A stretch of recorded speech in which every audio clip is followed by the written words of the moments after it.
எந்த நாவில் புது பாட்டு எந்த இயேசு தருகின்றார். எந்த நாவில் புது பாட்டு எந்த இயேசு தருகின்றார். ஆனந்தம் கொள்ளுவேன், அவரை நான் பாடுவேன் உயிருள்ள நாள் வரையில். அல்லேலூயா. ஆனந்தம் கொள்ளுவேன், அவரை நான் பாடுவேன் உயிருள்ள நாள் வரையில். ஆண்டவராகிய இயேசு கிறிஸ்துவின் மகோன்னத நாமத்தில் நாங்கள் உங்களை அன்புடன் வாழ்த்துகிறோம்.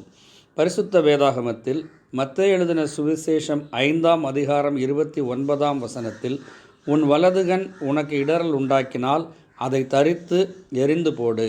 உன் சரீரம் முழுவதும் நரகத்தில் தள்ளப்படுவதை பார்க்கிலும் உன் அவயவங்களில் ஒன்று கெட்டுப்போவது உனக்கு நலமாயிருக்கும் என்று ஆண்டவர் இயேசு கிறிஸ்து கூறினதை வாசிக்கிறோம்.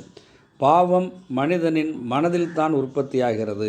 மனிதன் தன் ஆசைகளால் இச்சைகளால் கவர்ந்து இழுக்கப்பட்டு பாவம் செய்ய சந்தர்ப்பத்தை தேடிக்கொண்டிருக்கிறான்.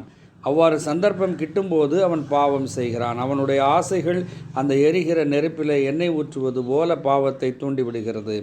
பாவம் இல்லாத ஜீவன் வாழ்வதற்கு மனிதன் தன் ஆசை இச்சைகளை கட்டுக்குள் வைத்திருக்க வேண்டும். அப்பொழுது அவன் தேவ தண்டனையாகிய நரகத்திலிருந்து தப்பித்து கொள்வான். ஆனால் அவ்வாறு ஆசை இச்சைகளை கட்டுக்குள் முழுவதுமாக வைத்து கொள்வதென்பது மனிதனால் முடியாத காரியம். தேவனுடைய உதவியினால் மட்டுமே அது சாத்தியம். ஏனெனில் தேவகுமாரனாகிய ஆண்டவர் இயேசு கிறிஸ்து தாமே மனுக்குலத்தின் பாவபாரத்தை எல்லாம் தாமே கல்வாரி சிலுவையில் சுமந்து தீர்த்து விட்டார். தம்மைத்தாமே பலியாக ஒப்பு கொடுத்து மரித்து அடக்கம் பண்ணப்பட்டு 3ஆம் நாள் உயிர் தெழுந்தார்.